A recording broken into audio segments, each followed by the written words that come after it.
Welcome back to Soilsage Chronicles, where we dig deep into all things gardening. Today, we're tackling one of my absolute favorite subjects, growing tomatoes. If you've been with us for a while, you know my personal obsession with these ruby gems of the garden. There's simply nothing that compares to the flavor of a sun-ripened tomato you've nurtured yourself. Whether you're a seasoned gardener or just getting your hands dirty for the first time, I'm going to share everything you need to know about growing the juiciest, most flavorful tomatoes possible. When I first started gardening, I was overwhelmed by the sheer number of tomato varieties available. Did I want heirlooms or hybrids, determinate or indeterminate, cherry or beefsteak? The options seemed endless. After years of experimentation, I've learned that diversity is the spice of the tomato garden. Indeterminate varieties like Brandywine and Cherokee Purple will keep producing until frost kills them off, giving you a steady supply throughout the season. They need sturdy support systems but reward you with exceptional flavor. Meanwhile, determinate varieties like Roma and Bush Early Girl grow to a predetermined size and produce all their fruit in a shorter window, perfect if you're into canning or have limited space. For beginners, I always recommend including at least one cherry tomato variety like Sun Gold or Sweet 100. They're incredibly productive and forgiving of rookie mistakes. Plus, there's nothing more rewarding than popping these sweet little treats straight into your mouth while still warm from the garden. There's something magical about nurturing a tomato plant from seed. I start mine indoors about 6 to 8 weeks before our last frost date. A simple setup with a grow light, some seed starting mix, and a warm spot is all you need. When your seedlings develop their first true leaves, transplant them to larger containers, burying them up to those leaves. Tomatoes will develop roots all along their buried stems, creating stronger plants. If seed starting sounds intimidating, quality nursery transplants are a perfectly viable alternative. Look for stocky plants with deep green leaves and no signs of flowering yet. Avoid leggy plants or those already setting fruit. They'll struggle to establish themselves in your garden. In my 15 years of gardening, I've never regretted the time spent preparing soil.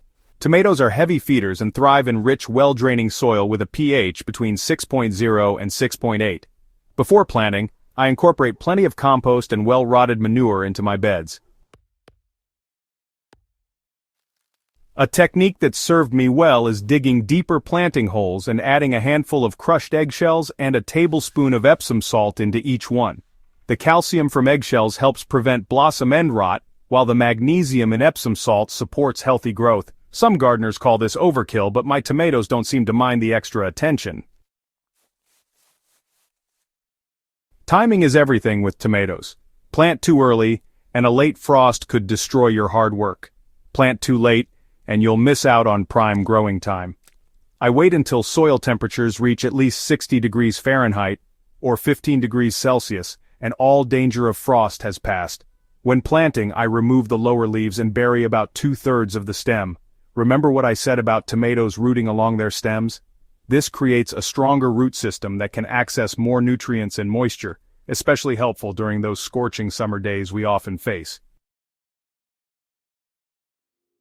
Space your plants according to variety, at least 24 inches for determinate types and 36 inches for indeterminate monsters. Overcrowding leads to poor air circulation and increases disease pressure, a lesson I learned the hard way during my second season when powdery mildew decimated my too crowded crop. Nothing's more heartbreaking than seeing a tomato plant laden with fruit collapse under its own weight. I've tried countless support methods over the years, from flimsy cages to elaborate trellises. For indeterminate varieties, my go-to is now the Florida weave system. A series of stakes with twine woven horizontally between them, supporting the plants as they grow. For determinate varieties, sturdy cages made from concrete reinforcing wire have proven most effective. Whatever system you choose, install it at planting time to avoid damaging established roots later.